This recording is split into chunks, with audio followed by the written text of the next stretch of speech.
തെരഞ്ഞെടുപ്പ് 2 ഘട്ടങ്ങളിലായിട്ടാണ് സംസ്ഥാനത്ത് നടക്കുന്നത്. ആദ്യഘട്ടം അത് 9-ാം തീയതിയാണ്, ഡിസംബർ 9-ാം തീയതി. രണ്ടാം ഘട്ടം ഡിസംബർ 11-നും.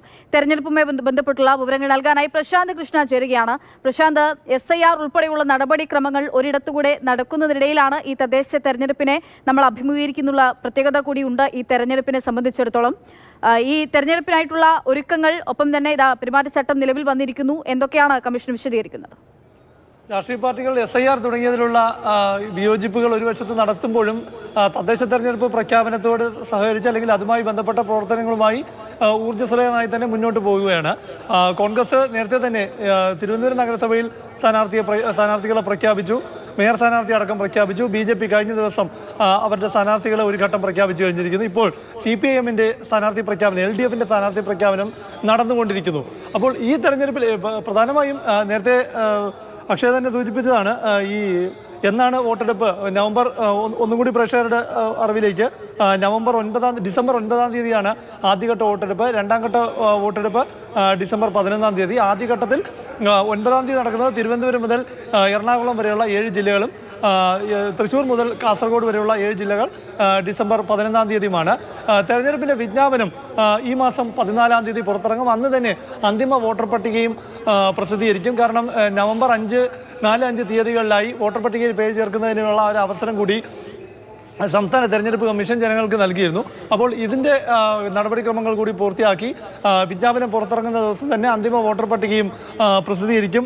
അതിന് പിന്നാലെ തന്നെ ഈ വിജ്ഞാപനം ഇറങ്ങുന്നതിൻ്റെ അന്ന് മുതൽ തന്നെ ഇപ്പോൾ പ്രഖ്യാപിക്കപ്പെട്ടതും അതുപോലെ സ്വതന്ത്രരായിട്ടുള്ളവർക്കെല്ലാം തന്നെ നാമനിർദ്ദേശ പത്രിക സമർപ്പിക്കാം. നാമനിർദ്ദേശ പത്രികയുടെ സൂക്ഷ്മ പരിശോധന അതിൻ്റെ അടുത്ത ദിവസം, നാമനിർദ്ദേശ പത്രിക സമർപ്പിക്കാനുള്ള അവസാന തീയതി എന്നുള്ളത് നവംബർ 21-ആണ്. അടുത്ത ദിവസം സൂക്ഷ്മ പരിശോധന. നാമനിർദ്ദേശ പത്രിക പിൻവലിക്കാനുള്ള അവസാന തീയതി നവംബർ 24-ആണ്. വോട്ടെണ്ണൽ ഡിസംബർ 13-ന്. അപ്പോൾ ഈ ഒരു കാലഘട്ടം ഇനിയിപ്പോൾ ഒരു മാസമേ കഷ്ടിച്ചുള്ളൂ. ഒന്നാം ഘട്ട വോട്ടെടുപ്പിന് ഒരു മാസവുമില്ല, ഒരു ദിവസം കുറവാണ്. അപ്പോൾ വളരെ ശക്തമായ പ്രചാരണത്തിൻ്റെ കാലഘട്ടം.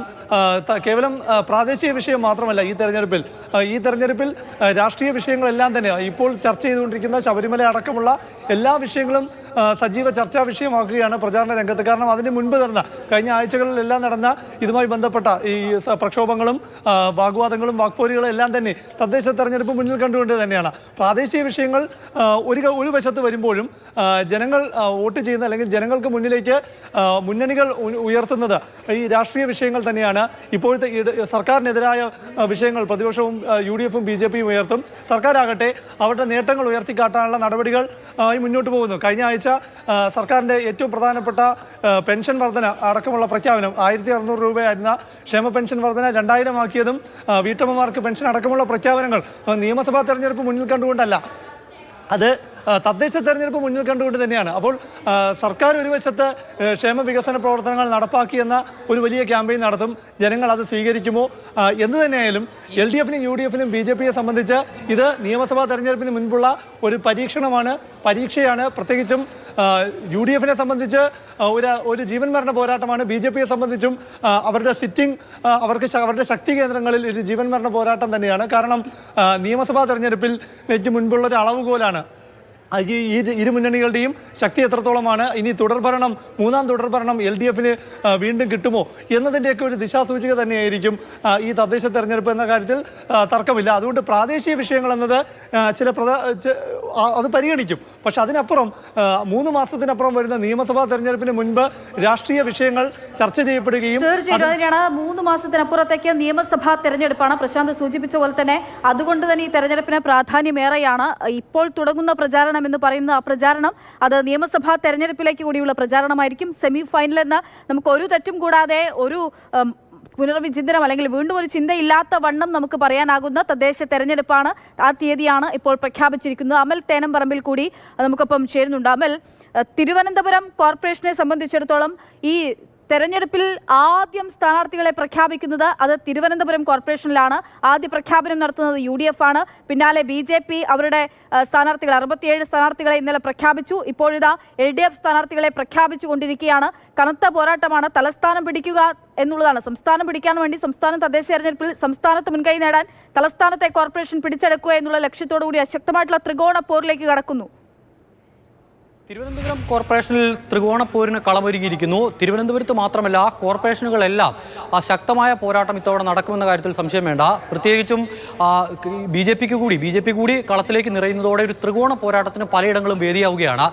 തിരുവനന്തപുരത്ത് നിലവിൽ 2ാം സ്ഥാനത്ത് BJP ആണുള്ളത്. അപ്പോൾ BJP-യും CPM തമ്മിൽ നേർക്കുനേരുള്ള, അല്ലെങ്കിൽ ഇടതുപക്ഷവും നേർക്കുനേർ തമ്മിലുള്ള ഒരു പോരാട്ടം എന്നുള്ള നിലയിലായിരുന്നു കഴിഞ്ഞ തെരഞ്ഞെടുപ്പ് കഴിഞ്ഞു പോയതെങ്കിൽ ഇത്തവണ അങ്ങനെയല്ല. ഒരു ത്രികോണ മത്സരത്തിനുള്ള ചിത്രം തെളിയുകയാണ്. സ്ഥാനാർത്ഥി പ്രഖ്യാപനം വരുമ്പോൾ കരുത്തരെ തന്നെ രംഗത്തിറക്കിയാണ് 3 മുന്നണികളും കളത്തിലേക്ക് വരുന്നത്. ഈ തിരുവനന്തപുരം കോർപ്പറേഷന്റെ ചിത്രം അതാണെങ്കിൽ കൊല്ലത്തേക്ക് പോവുകയാണെങ്കിൽ കൊല്ലത്ത് CPM ഇടതുപക്ഷവും അതോടൊപ്പം തന്നെ UDF-ഉം തമ്മിലുള്ള ഒരു പോരാട്ടമാണ്. BJP-ക്ക് അങ്ങനെ കാര്യമായ ഒരു വേരോട്ടം ആ നഗരമേഖലയിൽ ഉണ്ടാക്കാൻ കഴിഞ്ഞു എന്നതിനപ്പുറത്തേക്കും മറ്റ് പ്രാദേശിക തലത്തിലേക്ക് നോക്കിയാൽ വലിയൊരു നേട്ടമുണ്ടാക്കാനൊന്നും കഴിയുന്നില്ല. എല്ലാ കാലത്തും ചുമന്ന് തുടുത്തു കിടക്കുന്ന കൊല്ലത്തെയാണ് നമ്മൾ കാണാറുള്ളത്. അത് ബ്ലോക്ക് പഞ്ചായത്തിലാണെങ്കിലും ജില്ലാ പഞ്ചായത്തിലാണെങ്കിലും കോർപ്പറേഷനിലാണെങ്കിലും ആ സ്ഥിതി അതുതന്നെയാണ്.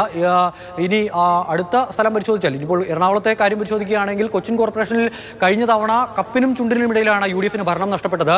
സീറ്റുകളുടെ എണ്ണം പരിശോധിക്കുമ്പോൾ UDF-നായിരുന്നു മേൽക്കൈ, ഒരു സീറ്റിന് മേൽക്കൈ ഉണ്ടായിരുന്നു. പക്ഷേ സ്വതന്ത്രരെ അടക്കം ഒപ്പം ചേർത്തുകൊണ്ട് കോർപ്പറേഷൻ ഭരിക്കാൻ LDF-ന് കഴിഞ്ഞു എന്നുള്ളത് വളരെ പ്രധാനപ്പെട്ട ഒരു നേട്ടം തന്നെയാണ്. കഴിഞ്ഞ 5 വർഷക്കാലത്തെ ഭരണ നേട്ടങ്ങളും അതോടൊപ്പം തന്നെ ഈ കോർപ്പറേഷന്റെ ഭാഗത്തു നിന്നും ഉണ്ടായിട്ടുള്ള പ്രശ്നങ്ങളും എല്ലാം സജീവ ചർച്ചയാക്കി മാറ്റുകയാണ് അവിടെ മുന്നണികൾ. എന്തായാലും ഇത്തവണ ഭരണം തിരിച്ചു പിടിക്കാൻ കഴിയും. UDF-നെ സംബന്ധിച്ചിടത്തോളം അവരുടെ അഭിമാന പ്രശ്നമാണ് കൊച്ചി കോർപ്പറേഷൻ തിരിച്ചു പിടിക്കുക എന്നുള്ളത്.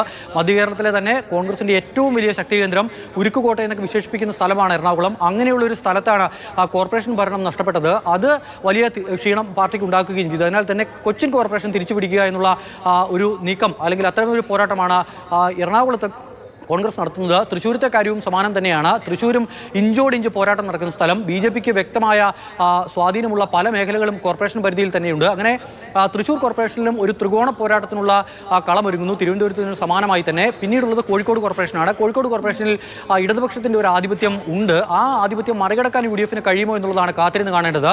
അവിടെ BJP വളരെ പ്രധാനപ്പെട്ട സ്ഥാനാർത്ഥികളെ അടക്കം രംഗത്തേക്ക് ഇറങ്ങി അവിടെ പല സ്ഥലങ്ങളിലും ഒരു ത്രികോണ പോരാട്ടത്തിനുള്ള ചിത്രം അവിടെയും സൃഷ്ടിക്കുക BJP. പ്രത്യേകിച്ചും നവ്യ ഹരിദാസ് അതോടൊപ്പം തന്നെ പ്രകാശ് ബാബു അടക്കമുള്ളവർ അവിടേക്ക് എത്തുന്നതോടെ കോഴിക്കോട് കോർപ്പറേഷനും ശക്തമായൊരു മത്സരം നടക്കും. UDF-ന് ആധിപത്യമുള്ള ഒരു കോർപ്പറേഷനാണ് കണ്ണൂർ.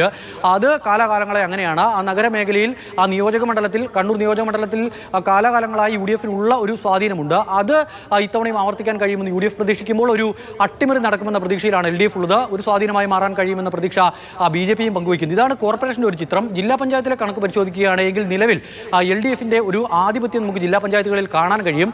പക്ഷേ ഇത്തവണ ശക്തമായ പോരാട്ടത്തിലൂടെ അത് മറികടക്കാൻ കഴിയുമെന്ന പ്രതീക്ഷ UDF പങ്കുവയ്ക്കുകയാണ്. ബ്ലോക്ക് പഞ്ചായത്തുകളുടെ കാര്യത്തിലാണെങ്കിലും അതോടൊപ്പം തന്നെ മുനിസിപ്പാലിറ്റികളുടെ കാര്യം പരിശോധിക്കുമ്പോഴും LDF-ന് കഴിഞ്ഞ തെരഞ്ഞെടുപ്പിൽ ഒരു മേധാവിത്വം ഉണ്ടാക്കാൻ കഴിഞ്ഞിട്ടുണ്ട്. ഇത്തവണ അത് ആവർത്തിക്കുമോ എന്നുള്ളതാണ് കണ്ടറിയേണ്ടത്. നിയമസഭാ തെരഞ്ഞെടുപ്പ് നടക്കാനിരിക്കുന്നതിന് തൊട്ട് മുന്നോടിയായി നടക്കുന്ന ഒരു തെരഞ്ഞെടുപ്പ്. 2 തവണയായി ഭരണത്തിലിരിക്കുന്ന LDF സർക്കാർ, 2 തവണ പ്രതിപക്ഷത്തായിരിക്കുന്ന UDF, അതോടൊപ്പം തന്നെ എങ്ങനെയെങ്കിലും ഒരു രാഷ്ട്രീയ മുന്നേറ്റം ഉണ്ടാക്കാൻ ശ്രമിക്കുന്ന BJP. ഇത്തരത്തിലുള്ള ഒരു പോരാട്ട ചിത്രമാണ് ഇപ്പോൾ കേരളത്തിലുള്ളത്. തദ്ദേശ തെരഞ്ഞെടുപ്പ് 2020 നമ്മൾ സമീപിച്ചതുപോലെയല്ല ഇക്കുറി തദ്ദേശ തെരഞ്ഞെടുപ്പ് നടക്കുന്നത്. രാഷ്ട്രീയ അന്തരീക്ഷത്തിൽ വരെ വ്യത്യാസമുണ്ട്. തുടർ ഭരണം ഉണ്ടായതിനു ശേഷം ഉണ്ടാകുന്ന തെരഞ്ഞെടുപ്പാണ്. ആ പ്രത്യേകതയുണ്ട്. അപ്പോൾ സ്വാഭാവികമായിട്ടും ചെയ്തിട്ടുള്ള പ്രവൃത്തികൾ അത് മുൻകാട്ടിക്കൊണ്ട് LDF മുന്നിൽ വെച്ചുകൊണ്ടുള്ള പ്രവർത്തനമായിരിക്കും LDF-ന്റെ ഭാഗത്ത് ഉണ്ടാവുക. ഒപ്പം തന്നെ 2020-ലും 2021-ലും ഏറ്റിട്ടുള്ള അക്ഷതം, തദ്ദേശ നിയമസഭാ തെരഞ്ഞെടുപ്പുകളിൽ ഏറ്റിട്ടുള്ള തോൽവി, വീഴ്ച, അതിൽ നിന്ന് മുന്നേറാനുള്ള ശ്രമമാണ് UDF-ന്റെ ഭാഗത്ത് നിന്നുണ്ടാവുക. ഒപ്പം തന്നെ കേരളത്തിൽ ഒരു ശക്തമായിട്ടുള്ള വളർച്ച ഉണ്ടാക്കിയെടുക്കാനുള്ള നീക്കങ്ങൾ BJP-യും നടത്തിക്കൊണ്ടിരിക്കുകയാണ്. ഇപ്പോഴിതാ തിരുവനന്തപുരം കോർപ്പറേഷനിലേക്കുള്ള LDF സ്ഥാനാർത്ഥികളെ പ്രഖ്യാപിക്കുമ്പോൾ അതിൽ 13 പേരും 30 വയസ്സിൽ താഴെയുള്ള ആളുകളാണ് എന്നുള്ള വിവരം വരികയാണ്. കഴിഞ്ഞ തവണ ആര്യായിരുന്നു ഏറ്റവും പ്രായം കുറഞ്ഞ സ്ഥാനാർത്ഥി. ഇപ്പോഴത്തെ മേയർ ആര്യ രാജേന്ദ്രൻ ആയിരുന്നുവെങ്കിൽ 21 വയസ്സുകാരിയായിട്ടുള്ള മേഘ്ന, ആലത്തറയിൽ നിന്നും മത്സരിക്കുന്ന മേഘ്നയാണ് LDF-ന്റെ ഏറ്റവും പ്രായം കുറഞ്ഞ സ്ഥാനാർത്ഥി. തിരുവനന്തപുരം കോർപ്പറേഷനിൽ നിന്നുള്ള വിവരം കൂടി വരികയാണ്. അങ്ങനെ എല്ലായിടത്തും തെരഞ്ഞെടുപ്പായിട്ടുള്ള ഒരുക്കങ്ങൾ, തെരഞ്ഞെടുപ്പ് പ്രക്രിയകളൊക്കെ സജീവമായി തുടങ്ങിക്കഴിഞ്ഞിരിക്കുന്നു.